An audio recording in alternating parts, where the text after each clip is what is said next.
Show me.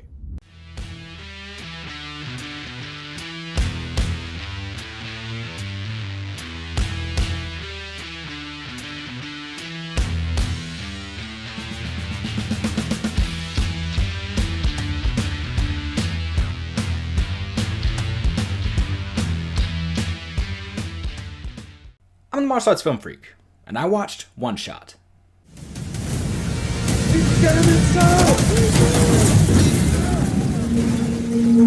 Spartan 01, this is Phoenix Actual. We are under attack. He tells us where that bomb is, we can radio it in. I am not a terrorist, please. Stay here, we're gonna be overrun. Come here, young one. This is not Benghazi. Run low on ammo. I know. One Shot is a 2021 film directed by James Nunn and starring Scott Adkins, Ashley Greene, Ryan Philippe, and Waleed El Ghadi.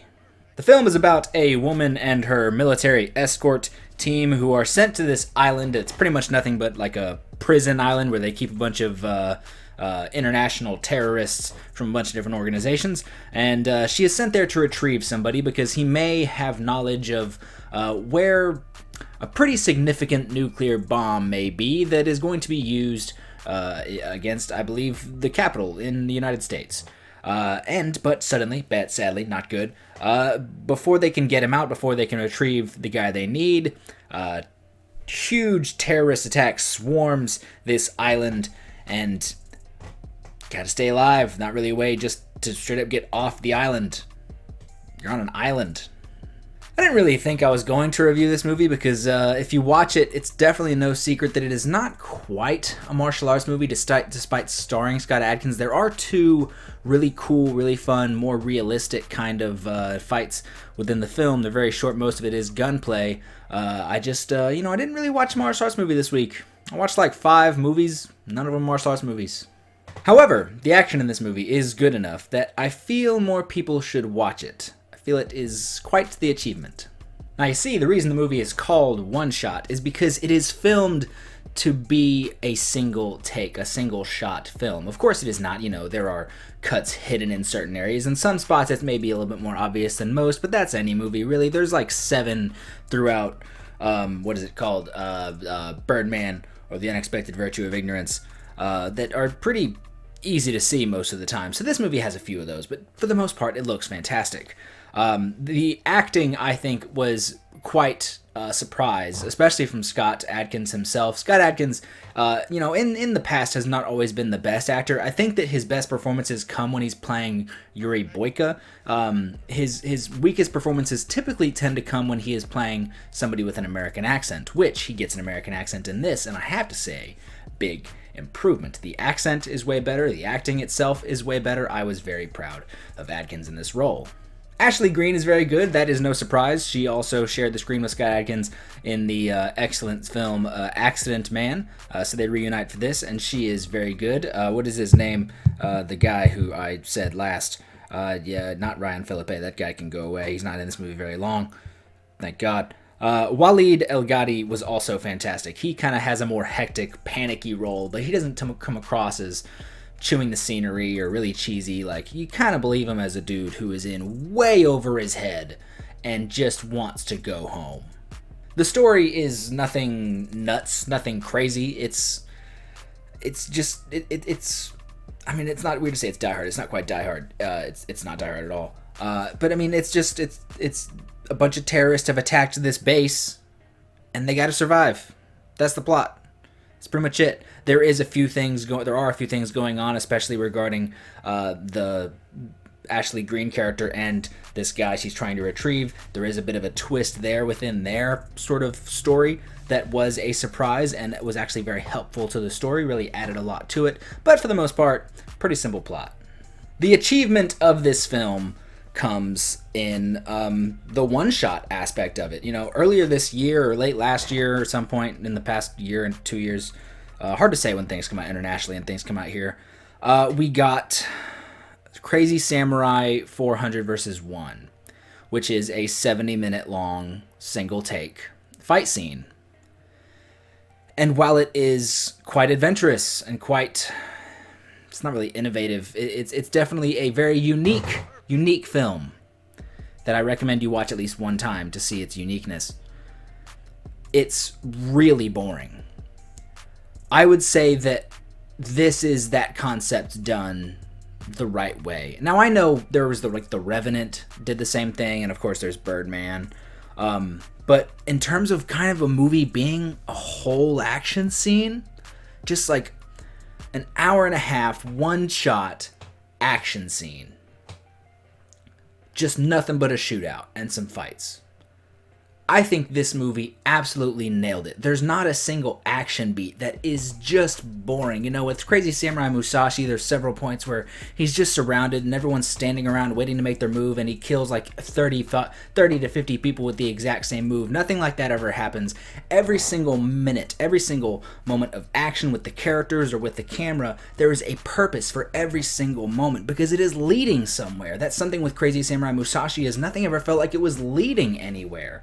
And I loved one thing with the action where, with the camera of it flows throughout the good guys and the bad guys. You know, you're not just, because it's a single take film, you're not stuck with our heroes the entire time.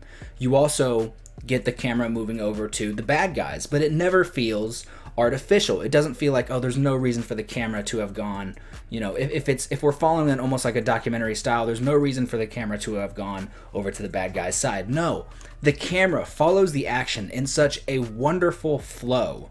A flow where you can tell where every single piece of this chess game is, that it makes perfect sense for the camera to have made it over to the bad guy's side. And then when they progress forward and the camera makes its way back around to the good guy's side, it just works every single time.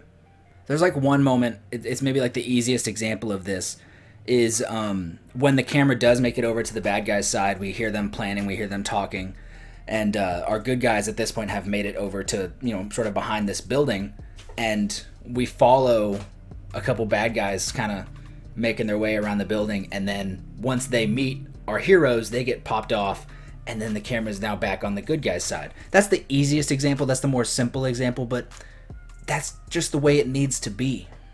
The action also gets very tense. There is one scene where Scott Adkins, the camera is following Adkins as he's making his way through this building full of bad guys, and he is trying to get to Ryan Phillippe's character. And because this building's full of bad guys and he's got nothing but like a pistol, he is, you know, he's Metal Gear Soliding it. He's just kind of hiding behind stuff and jumping out and suffocating somebody or stabbing them in the throat when he can. And that intensity, that drama of him trying to get through this building full of bad guys and not get caught really, really works. And of course, because it is single take, you don't get a super cutty fight scene. You know, you don't get super chopped up action where it's hard to tell where people are. You don't get a super cutty hand-to-hand fight scene with Scott Adkins and some huge, vaguely European maybe guy. You get clean action, and it's not clean in terms of the choreography because it does lend itself to being far more realistic. The movie does try to stay in reality as much as possible, so the choreography is very scrappy. The choreography is trying to stab the other guy before the other guy stabs you. It's grappling, it's jiu-jitsu, it's wrestling, it's judo, but used in a very realistic way, and that I did really appreciate. You know, I don't have to have realistic action, of course. You know me, I will watch a Shaw Brothers film just as much as I would watch an MMA fight, but it lended itself really well to the world that the movie has put us in. I honestly don't have much else to say past that. I just think this is definitely something that more people should see. If you want to see a creative film this year, you know, and of course you've got all the Oscar films and you're going to get a lot of the creativity out of that, but if you want to see a unique action film, I think this is definitely one you should watch. No matter what you're into, this isn't a martial arts movie per se. You know, there's some action in it. Of course, Scott Adkins is there. James Nunn has directed martial arts movies featuring Scott Adkins in the past. Eliminators and Green Street 3. I like Green Street 3 a lot. And, you know, I always make a wrestling reference every other video, and Eliminators has Stu Bennett, a.k.a. Wade Barrett. I got some bad news. Wrestling. I love it. But yeah, it's just a movie I think a lot of people would get a lot of entertainment value out of. I just think more people should watch it. I'm going to give One Shot. God, 4 sounds good, but I'm going to give One Shot,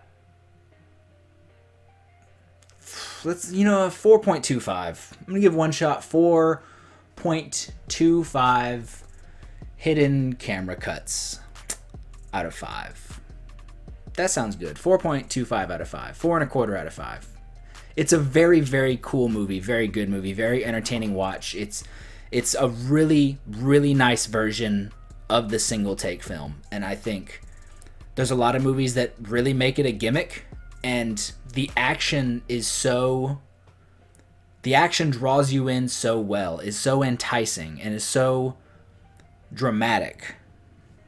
And the story and the characters of it all, that I think it really hides the fact that it is a single take. You will be so wrapped up in an entertaining and enthralling shootout. And I'm not even a big shootout fan, but they were so good.